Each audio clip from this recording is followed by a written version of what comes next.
All right, guys. Hello. Thank you for joining me today.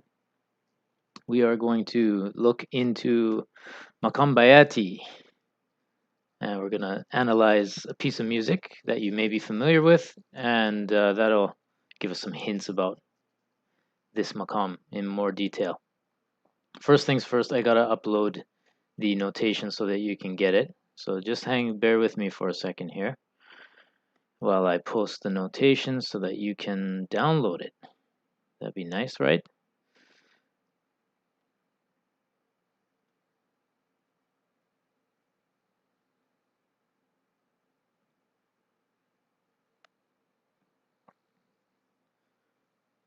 So if you have any questions at the outset, while I do this, please put your questions in the chat and I'll try to answer them as I'm doing this.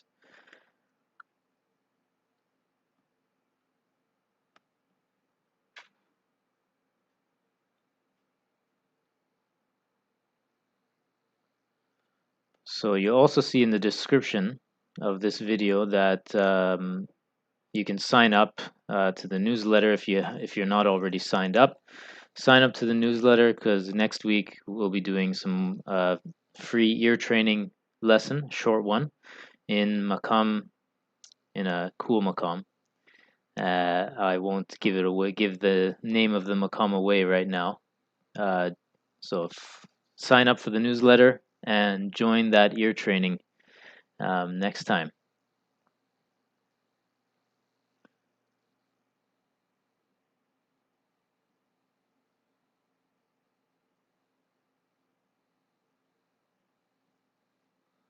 Yeah, I do have a favorite or go-to Maqam that I like to play.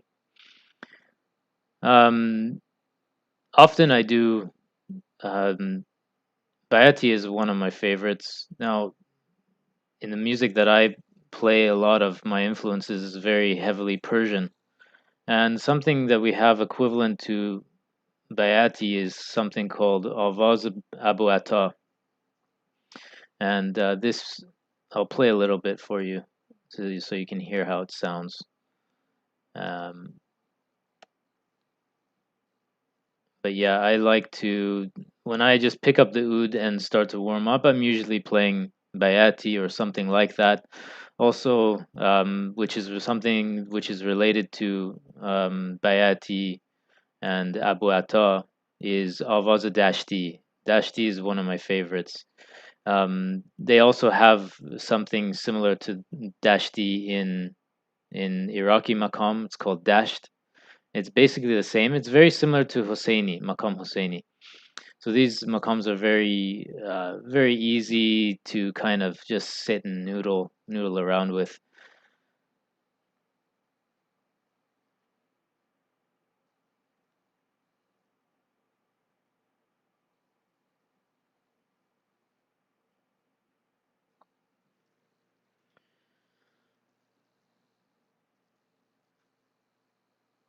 Okay, almost uploaded this. Bear with me, guys.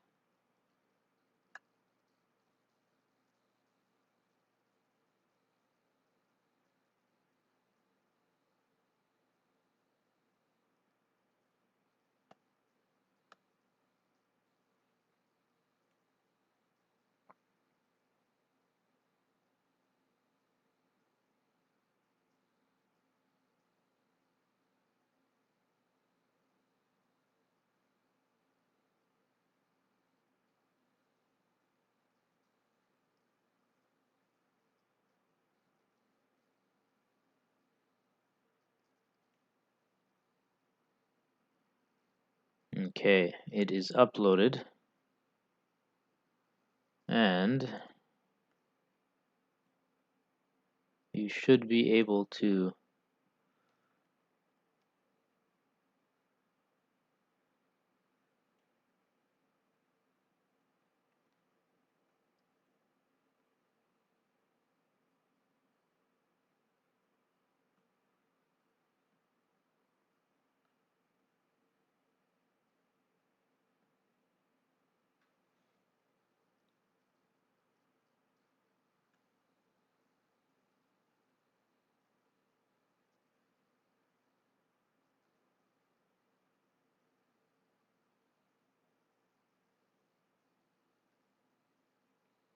Okay, sharing.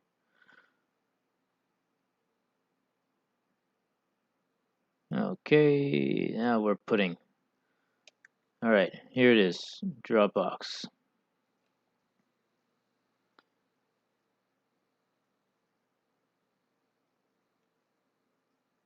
All right, so I'm going to talk a little bit about those maqams I mentioned, just briefly here.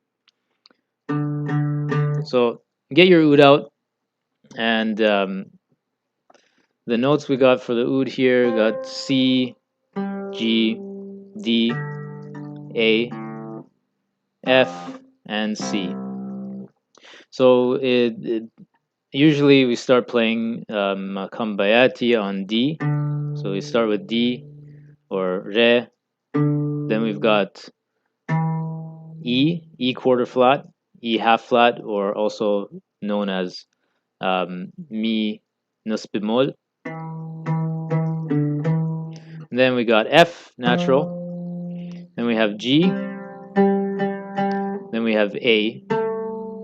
And then B flat, Si bemol, Do, and Re.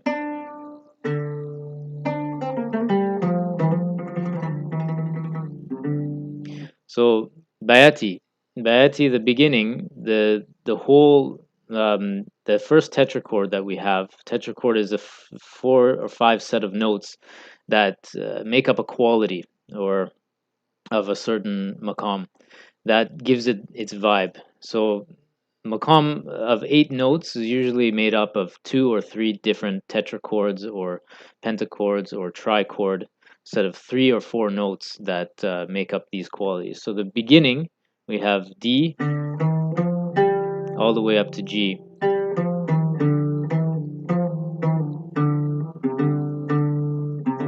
And sometimes sometimes C, Do, underneath the D becomes kind of like a leading note into this maqam.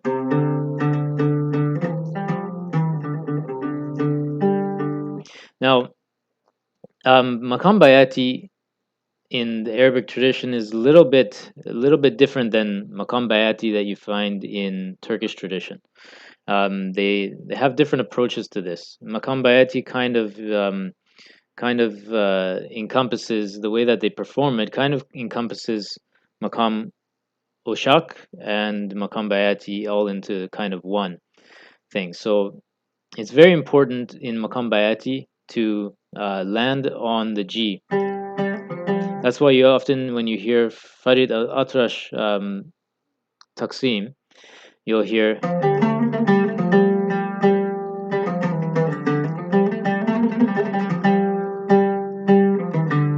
So you have this kind of hovering around this note.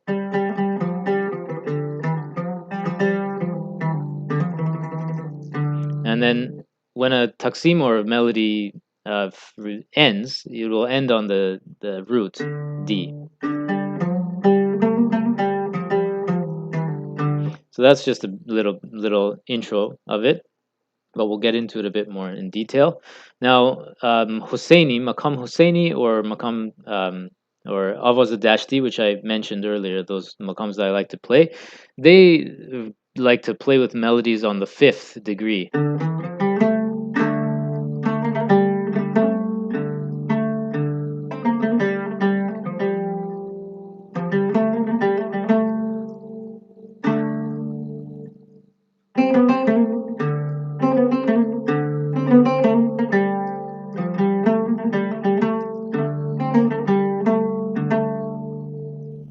So that's kind of the feeling of Avaz Dashti, which you find in Persian music and you find it in Iraqi maqam as well.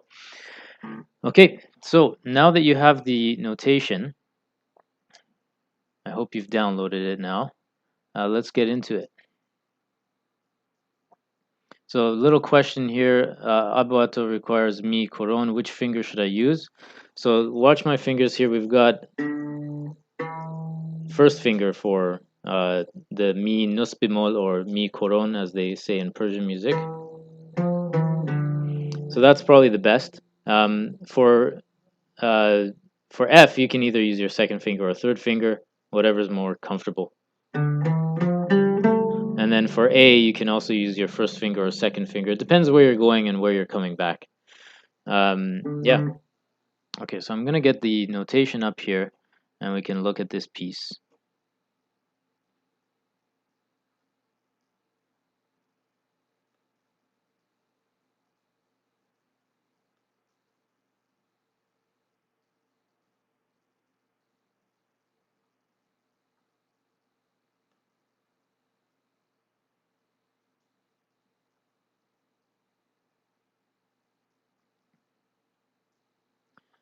Okay, here it is on the screen. Maybe you can see some of that, maybe not. Try to fit it more in the window. You don't really need to see the oud here so much.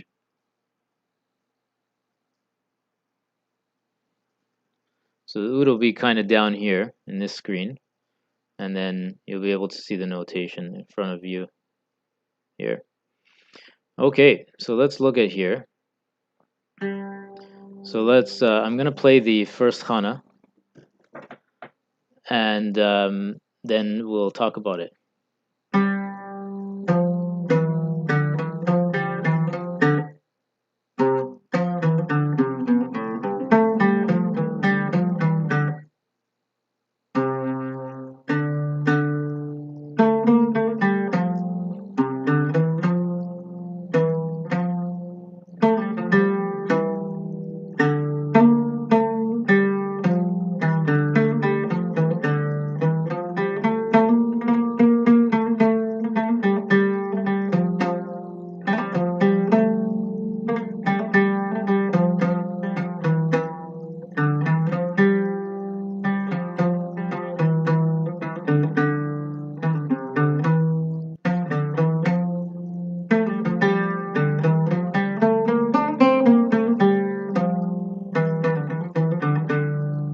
Okay, I'd played the Taslim as well, but let's focus on the first Khana, and then we'll talk about this. So the first measure starts on G. So the first phrase really just plays with 4 notes. These notes that make up the main part of Maqam Bayati. Starts on G, ends on D.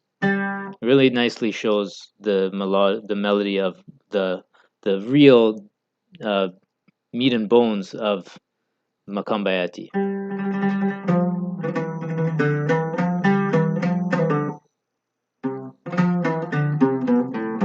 Okay, so the next phrase goes into something else. It goes into another tetrachord which uses C nus bemol or B quarter flat underneath the main tetrachord of Maqam Bayati.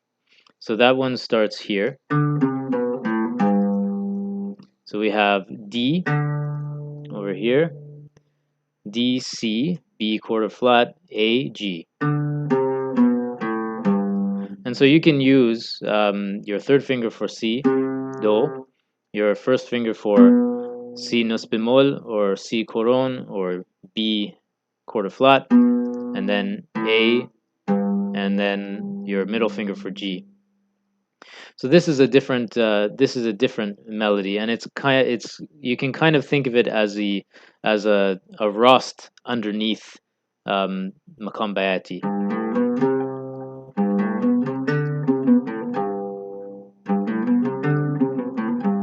You can kind of think of it as that. It's that rost tetrachord.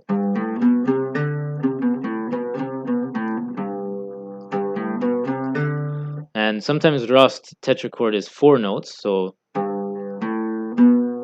sometimes it's 5 notes.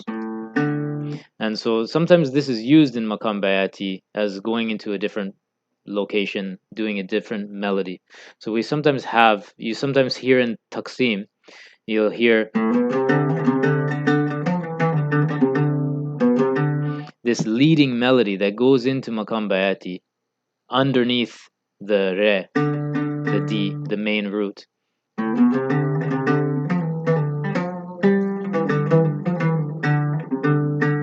You sometimes hear that in different Taqsim. So then this melody ensues, and we go on. We have G flies up to A, And this is really cool because it goes back into Bayati. So let me play this whole two measures. All right, 8, 9, 10.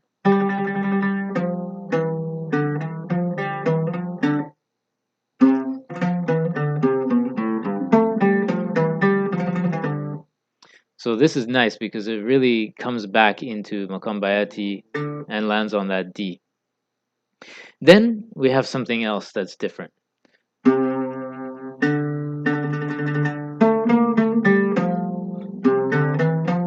So this is interesting in that we something that we have in Maqam Bayati. We have a hidden Rost tetrachord from C to F. And sometimes this maqam is called jiharka when you start on this F and you go. But what you need to think about is that there's a hidden Rost tetrachord within maqam bayati. If you start to focus on F and C below the root of the maqam.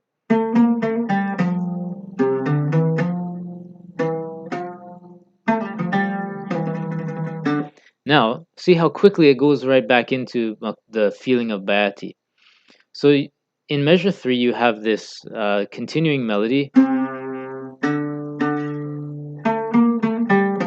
with this pause on F. Now, this creates that feeling of Maqam Jiharka, or you could call it Maqam Rast. It depends on how you look at it. If you're thinking about that it's starting on C, but it lands on F, so it could be Jiharka. But anyway, it changes the whole feeling of what's going on here. Landing on F really does that. So that creates a different feeling within Maqam Bayati. Then, in measure 4, we start on A and we have this triplet. So this really brings it right back into Maqam Bayati. This.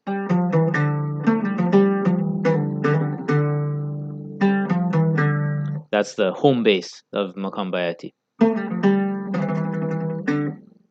Then we have a final melody. So that really brings it home. And you really feel that Maqam Bayati. Maqam Bayati, some notes that are important, especially this B flat. And then we'll talk about this tetrachord too. It's like an ajam tetrachord within Maqam Bayati. But what's nice is that you can always bring it back when you land on G, Sol, and then you can bring it back into Maqam Bayati. So in some ways, this is very Maqam Bayati style and feeling, but there's some hidden things that are happening here that are within the vocabulary of Maqam Bayati, but are actually modulations to different maqams. So it's very cool. This whole first Khana plays a lot with these kind of things. But anyway, the what you have to remember with this Khana, we start out in Maqam Bayati, we go into something that's kind of like Maqam Rast or Maqam Jiharka, pausing on that F, and then we come back with a nice full melody that shows the whole range of Maqam Bayati. So if you have your oud here with you and you're playing along, let's play the whole Khana from measure 1 all the way to the end here to this D.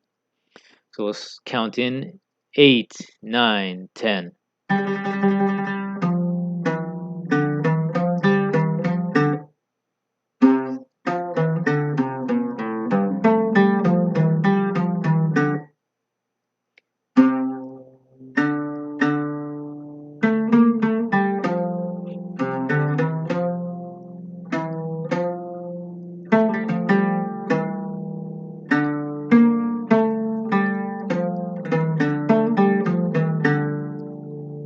So that's beautiful. We start in Maqam Bayati, we do a little bit of some other things, creating a different feeling within the same maqam and the same notes that we're playing. We isolate, show those hidden tetrachords in there, those different ajnas that we have hidden in there, and then we bring it back into Maqam Bayati. Now, the taslim of these samai pieces, they really have to be in the maqam that it's composed in. So the taslim really hits home really hard in Maqam Bayati. Let's look at it. So I'll play it for you.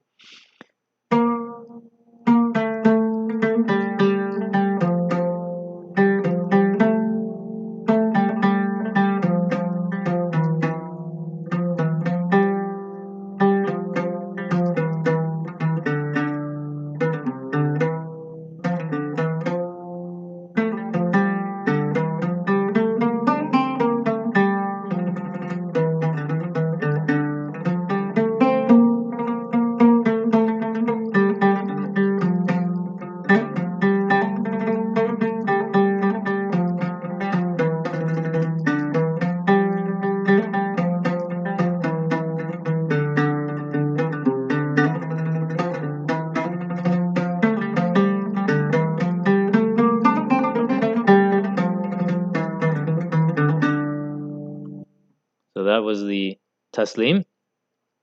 Let's look at what's going on in the taslim now. We have a theme, a pattern. Dun dun dun dun dun dun dun dun dun dun. So we have this kind of step-by-step pattern that's going on, and we start on B flat. B flat is a really important note that needs to be emphasized in Maqam Bayati. You'll hear this also when you listen to Farid al-Atrash Taqsims. You'll hear he goes like this.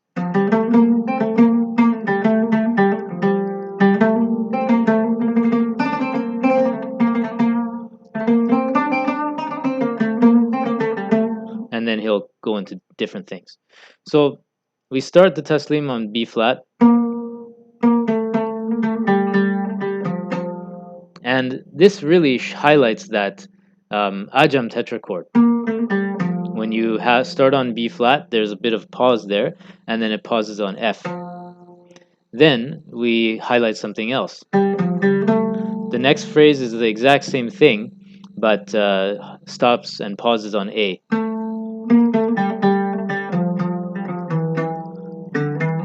Now, some of these notes are a bit wrong here. I like to, instead of this F, I like to start on D, E, F. So you see how this kind of had something that felt like ajam in the first part of the taslim. Then we had another melody, exactly the same, which brought it to G, which really feels like Maqam Bayati. You have the pause on G, and then you have this pause on D here, which really makes it feel like the home base.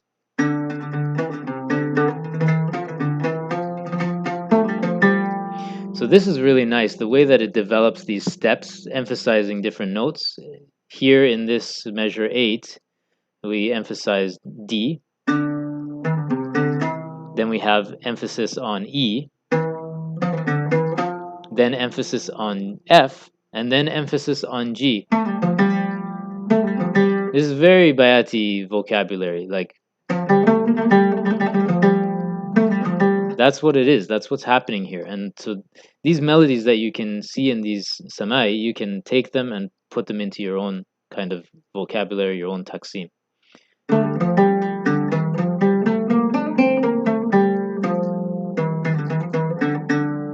So we have a nice run all the way from the root of Maqam Bayati to the top octave here, and then down, pausing on F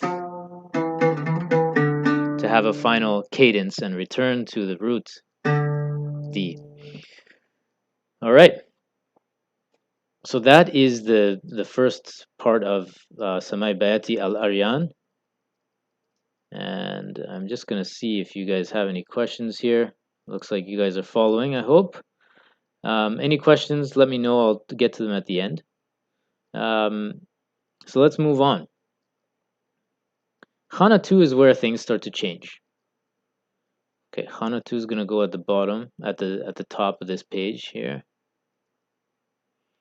So Khana 2, some interesting things happening now. I'll play the piece and then we can look at it in detail. 8, 9, 10.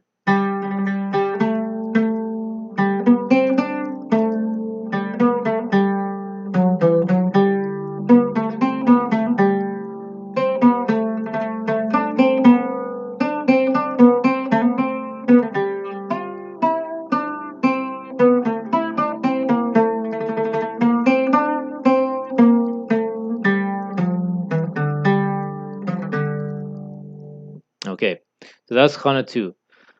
Let's see what happened here. So all of a sudden it starts on G and then pauses on A and then goes up to D with B quarter flat. I usually play with my pinky. You can play with your third finger or your second finger. It depends on what fingerings you're using.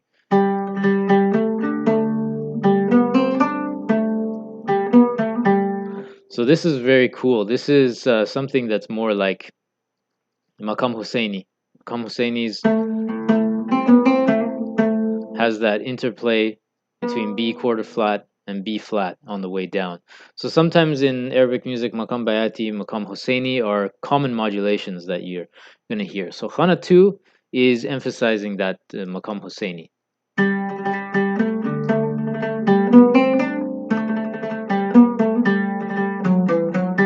So here in the second measure of Khana 2, we have another tetrachord. This one, I'm not really sure what's happening here. It sounds like a Rast tetrachord to me, starting on D.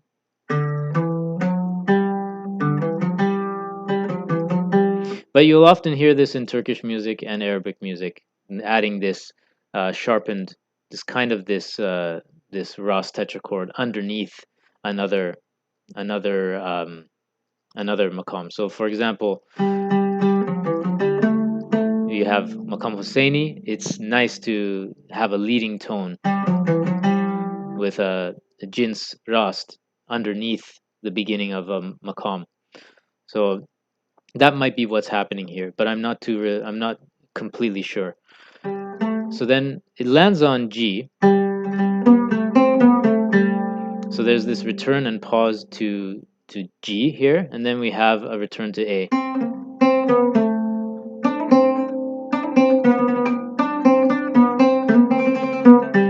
So this return to G kind of highlights that something wants to pull it down. There's some gravity, and it kind of alludes to the fact that we may be getting back into Bayati. Go into the high octave on measure 15. Sorry, there. So we have this B flat. That really is going to signal that we're moving back into Maqam Bayati.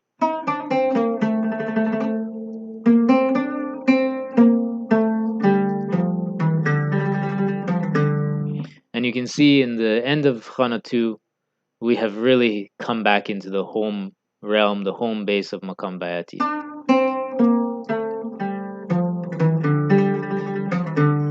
And then this, of course, goes back to the Taslim. So it really sets up that we're going to return to the Taslim, the common refrain, and get back into the main feeling and theme of the composition.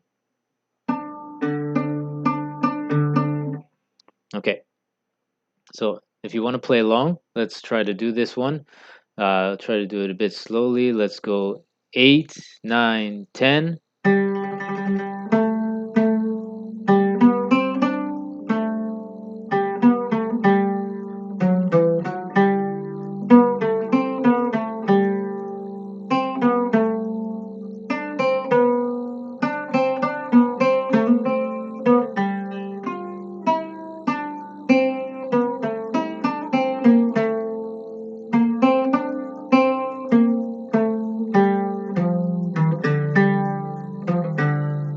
Then we go back to the Taslim.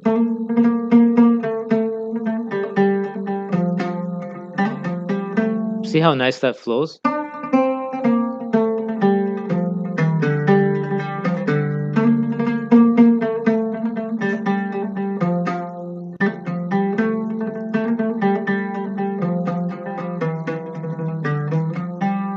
So very nice flow. And we see that that happens in Khana 3 as well. So Khana 3 is definitely going to be where a modulation occurs. And maybe even more significant, playing with different octaves here. So now it starts to rest on D. Maybe this is something that's maybe more similar to Muhayyer. Muhayyer is kind of like Husseini and Bayati, but starting on the higher octave.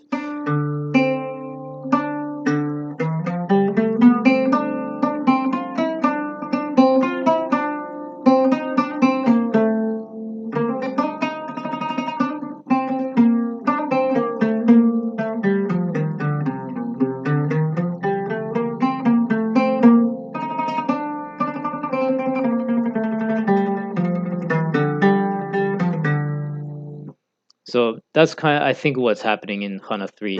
It's moving to the high octave and playing with some of the melodies that you can develop there. Now, you can see that often in Maqam Bayati, whatever is going on, when you go up the octave to that D, usually it's B quarter flat or Si nus bemol, Mi Si coron. And then usually return to B flat on the way in descending passages. So we have some interesting things happening here, which I'm not really sure if you could call it a maqam or per se, what's happening, but it's kind of something like maqam kurd with all these flats that are happening. Let's look at this. I'll play it from the beginning. 8, 9, 10.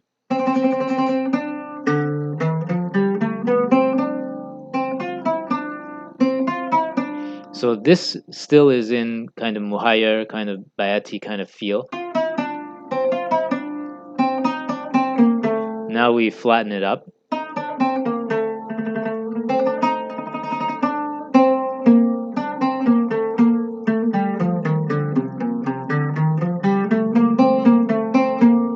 So this could be Maqam Ajam Ushairan with B flat. You have some kind of a Ajam feeling, or it could be Maqam Kurd because you have these flats, but D is not really being emphasized.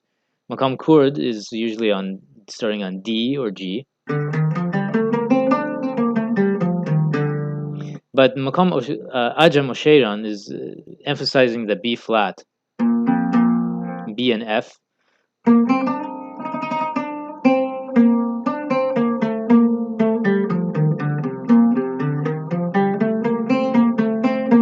So it could be Maqam Ajam Shairan on B flat because you have some melodies that are pausing on B flat in measure 19. Da da da da da. Oh, sorry, it goes. La da da da da da da da.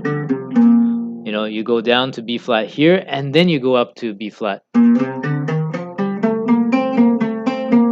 And then this stops on the high B flat, so it's more like Maqam Ajam Shairan.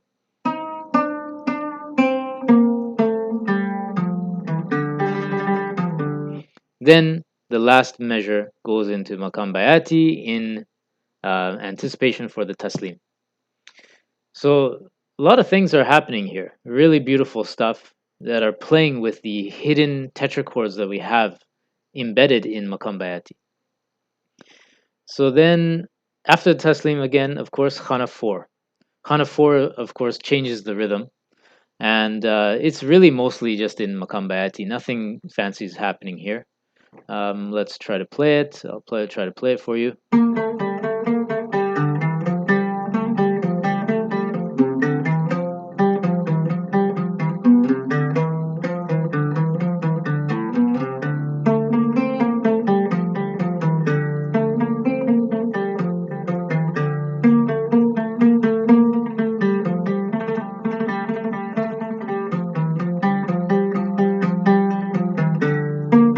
Repeat.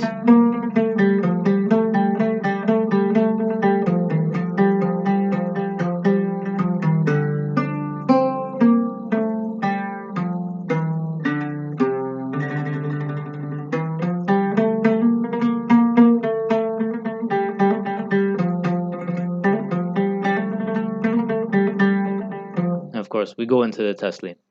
And you can see again we have this descending phrase at the end of Khana 4.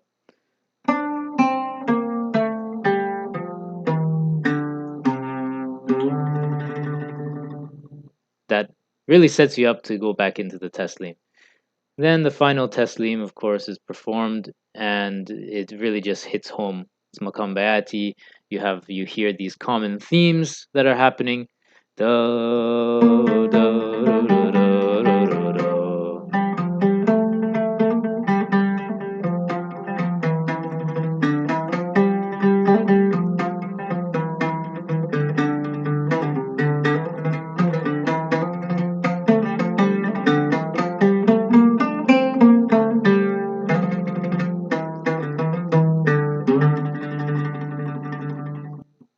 And we finish. So, to recap, Khana 1 and the Taslim really show some of the qualities of Maqam Bayati. They highlight some of the hidden tetrachords, Rast underneath the root, and also Ajam tetrachord here, hiding on the fourth, B flat. And then Taslim shows the qualities of Maqam Bayati again. Khana 2 goes into something like Maqam Husseini that rests on A.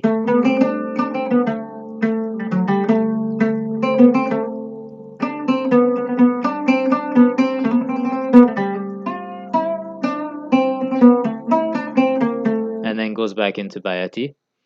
Khana 3 does something else, kind of like Maqam Mahayar on the high octave, or Bayati on the high octave.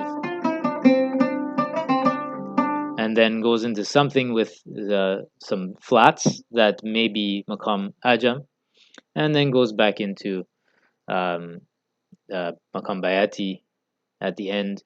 Khana 4, again, just Maqam Bayati, but playing with a different rhythm.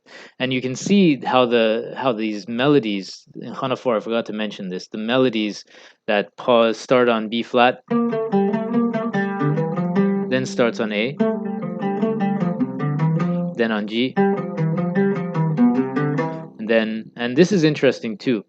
The below the root of the maqam on re, you have that Rast tetrachord again. This now it doesn't. They don't play it like maqam Rast because it doesn't start on G. But you use the same note. This could be another Bayati tetrachord that starts on A,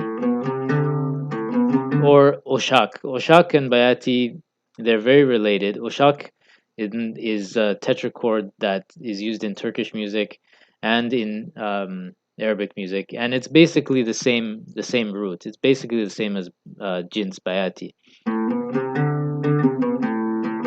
So you have that flattened second degree, and it can really start on any open string. So I think that's Oshak underneath the root of Maqam Bayati there. And then it goes back and does some melodies that brings it back home to Maqam Bayati.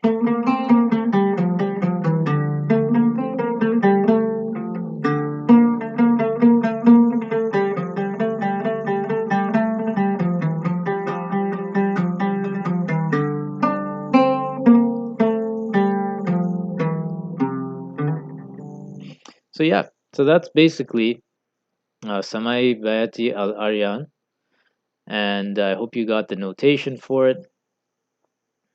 And I would like to answer any questions you have about this, and remind you to sign up for the newsletter. You can sign up in the newsletter for the newsletter in the link in the description, because next week I'm going to do an ear training in a special maqam that was very hard for me to digest and learn well.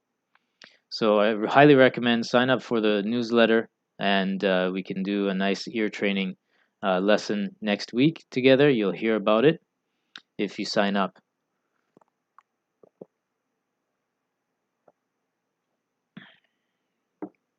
Okay, if you have any questions, please let me know. Let me know in the chat. There's a question here about are your strings in reverse order? Not sure. It could be that my camera is. I think everything's fine. Who is Ibrahim Al-Aryan? He's an Egyptian composer. Um, I don't know too much about him. I can't find that much about him, but he composed this famous piece that a lot of people are playing. Everybody knows this piece. Ibrahim, yeah, he's an Egyptian composer. Thanks for the question. Good question. Some of these Samai pieces, they will have the name of the guy the at the end. So Samai, the form of the piece, Bayati, the Maqam, and then the name of who composed it. Sometimes, in order to refer to different pieces, they have that convention to put the name of the guy at the end, and sometimes that creates some confusion, of course. So yeah, I hope you enjoyed this Maqam lesson. Like I said, next week we are going to do some ear training. Ear training, the way ear training works is that I'm going to give you some notation. It's going to be very simple notation with some patterns in a particular maqam. And the way that you practice ear training is you use your voice. You don't worry about the oud. I'll be using the oud as like a tool just to get the right notes and singing for my voice. But you'll be using your voice because your voice is your primary instrument. And if you can sing a melody, you should be able to then figure out how to play it on the oud. So the way that it'll work, I'll give you a little hint. So let's say we're gonna do Maqam Bayati. I'll do one melody, and then we count. We give like a 1, 2, 3, 4. La la la la. You have to try to copy it with your voice. La la la la. So we do something like that, call and answer, and then we go through the notation and we do it step by step, measure by measure, and we go through all the degrees in the maqam that we're playing. So there'll be a very simple pattern. La la la la la la la. La la la la la la la. La la la la la la la. We just go like that, and it'll be a good way for you to hear a melody and try to copy it with your voice. That is what ear training is all about. If you can hear something, you try to copy it, and that way, what it does is subconsciously, after doing this, repeating it a lot, it starts to ingrain the melody and the pitch of the maqam into your brain, and so we're going to do this next week. So definitely, if you're not already on the newsletter, do sign up for it. The link is in the description. And don't forget to get the notation for Samai Bayati as well. I'm going to get the link to this in the description. Just 1 second here. I'll put it in the chat so you can get access to it quickly. So in the ear training, we're going to do a maqam that I had a lot of difficulty playing when I was learning it. It's a maqam that just doesn't want to resolve very easily. And there's a particular riff that you have to play in this maqam in order for it to sound correct. So I'm really excited to share that with you because it was awesome once I learned how to do it myself. So here's the link to go into to get into the newsletter. That'll take you to another page, a pop-up box that you can sign up. Just put your name and your email address, and you'll hear about the ear training lesson. So it's cool. Join the ear training lesson for sure because I'll be sharing some original notation in this maqam that I've composed myself, fresh just the other day, and so it'll be new material that you can work with and train yourself in this maqam. All right, if you have any questions, let me know.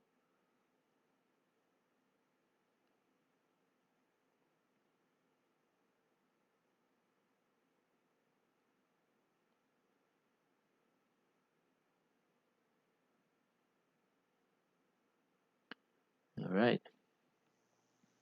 So if you have any questions, get them out now. I'm going to do a little bit of playing for you. Change the microphone here. feel free to ask any other questions about playing the oud or whatever. So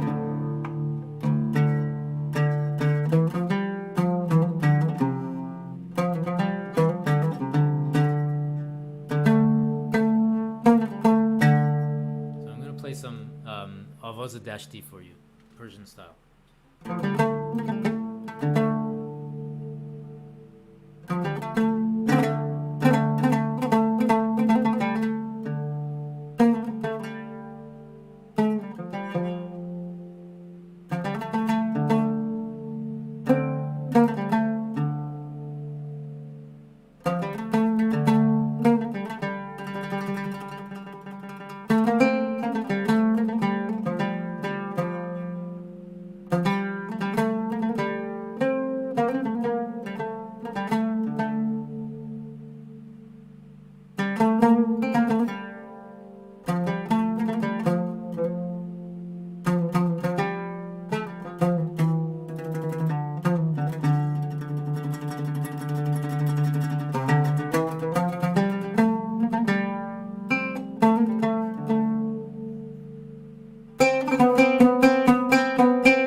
So that was Avaz Dashti.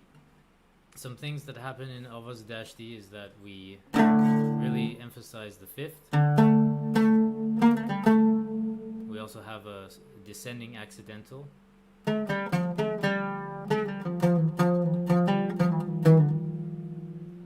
then we also have this C nus bemol. And then B flat coming down to A.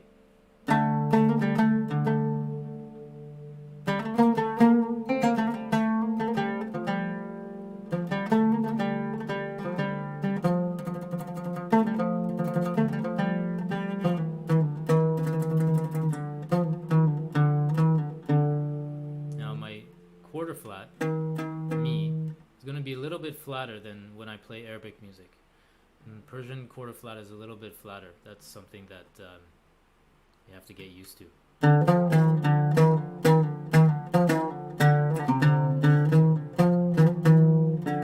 And also, the F gets pulled down with it a little bit.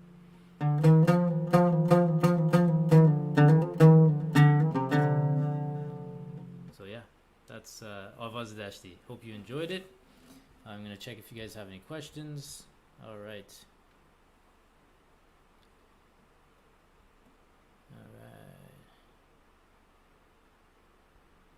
Nashville number system. I don't have a Patreon yet. I'm thinking of doing that. Gonna make some plans to do that actually. So yeah, thanks for asking. Let's see here.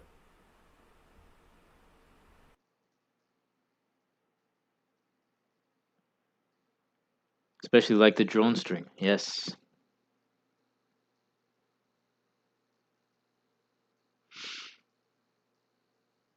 Can you use this piece, Maqam Bayati, to improvise from? Or is it always played straight through? There seems to be pieces and Taslim improvs, but are they ever combined? Yeah, of course they are combined, actually. Sometimes it depends on arrangement. That's like a thing of arrangement. There are pieces where they start out as a samai and then have a break, and there's a little Taslim, and yeah, that will then go back into the samai, into the instrumental. They do that often. Really just depends on the arrangement style and the composer and the orchestra that's doing it, what they want to do, what they want to highlight. There's lots of ways to improv to arrange pieces like this. But what you mentioned, to use this piece to improvise from, there's another thing that I like to suggest to people learning how to improvise in Middle Eastern music is to use composed melodies as inspiration for your actual improvisation. So let those melodies that you see in compositions kind of inform the melodies that you're creating on your own. It's tricky to do this. It takes a lot of practice. It's not just something you can go ahead and do from the get-go. But for example, you can take this. I'm going to show you the notation again. You see here we have G, F, E, going down to D, back up to G, and down to D again. So there's a longer pause on G and E, and then a final pause on D. You can use this as a framework for improvisation. And I highly recommend you try and experiment with that, because this will help you figure out what phrases are authentic in Middle Eastern music.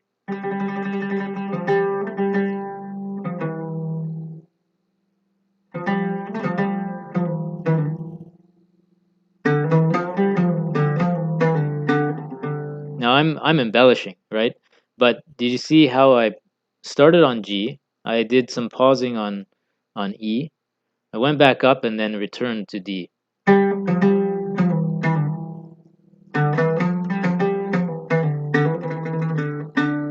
And then you do some, funky flourish to get back onto D.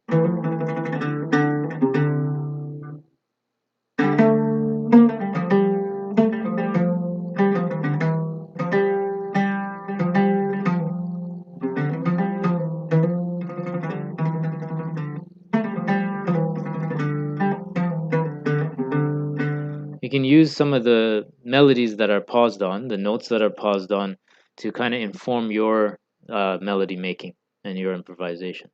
That's something I recommend doing. It's like taking a melody or a hook that you hear and then playing it non-rhythmically. That can help you in your improvisation style. All right, so make sure you sign up for the newsletter, the link in the chat, and so that you can check out the ear training that we have next week. And we'll have more information about learning and studying Maqam in depth, at least the Arabic tradition of Maqams. And yeah, thanks for joining me. Have a good evening wherever you are.